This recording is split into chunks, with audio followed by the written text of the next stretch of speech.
Servicing a vehicle. Objectives: wash and clean a vehicle, grease all grease points with the recommended grease, check and top up the recommended oil in all the units.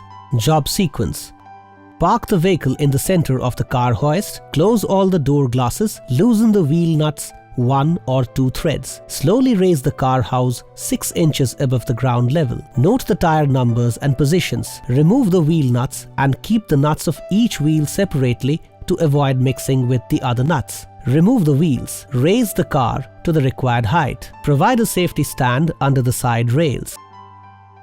Ensure that all dust and dirt is completely removed. Clean the bottom side of the chassis with the compressed air. Check for the bolts and nuts under the chassis for looseness and any oil leakages. Check the oil level in the gearbox, differential and steering box. If necessary, top up to the required level. Grease the greasing points with the grease gun. Spray anti-corrosive oil under the chassis. Rotate the tires as per the manufacturer's recommendation. Tighten the wheel nuts by hand tightening. Raise the hoist, remove the safety stand and lower the vehicle to the ground. Tighten the opposite wheel nuts at specified torques and remove the vehicle from the hoist.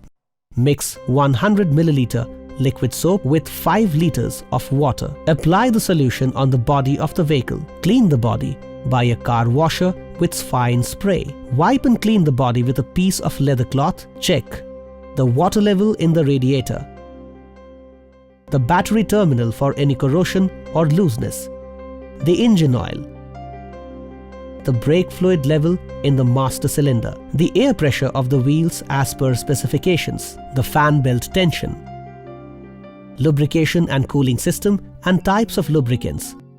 Objectives: understand why lubrication is needed, how lubrication is done in motor vehicles, understand why cooling is necessary, how cooling is done in vehicles. Engine cooling.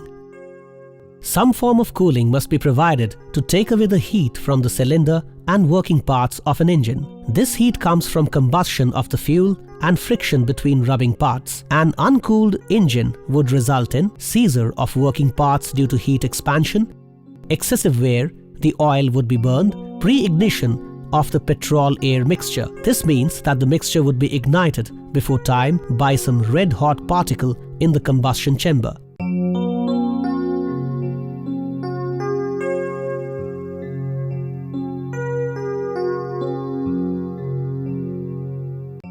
There are 2 methods of cooling: air, liquid.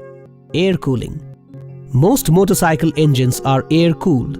The principle is to fin the cylinder so as to increase the area of the hot surface exposed to the flow of cool air. This method of cooling is cheap, lightweight, and is not subjected to troubles such as leakage and freezing problems. Airflow for cooling a multi-cylinder engine is provided by a centrifugal fan. This forces the air through the ducted passages and over the fan cylinders.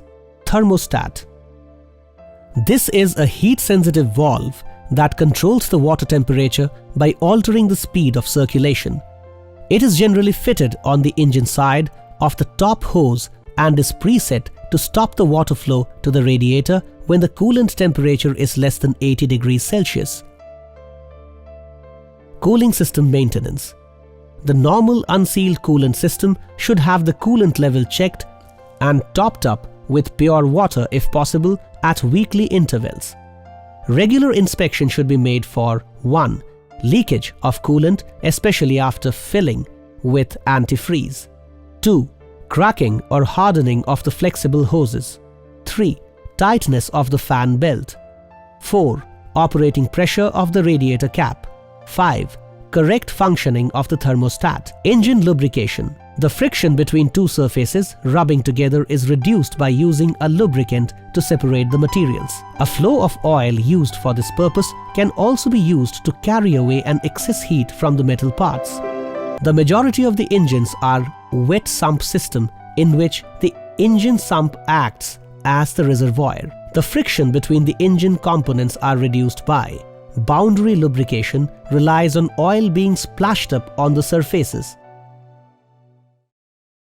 Full film lubrication, an oil film is maintained by forcing the oil between the surfaces by an oil pump. The main parts of the lubricating system are: pump, driven by camshaft. The pump forces the oil from the sump to the main oil gallery. This runs across the length of the engine. Drillings from the gallery allow oil to be supplied to the bearing surfaces. Relief valve.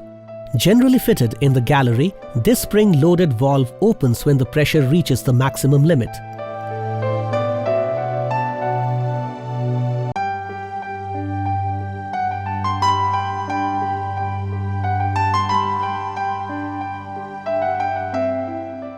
Filters. Screen that prevents the pieces of metal entering the pump. There is an external filter which can be renewed periodically.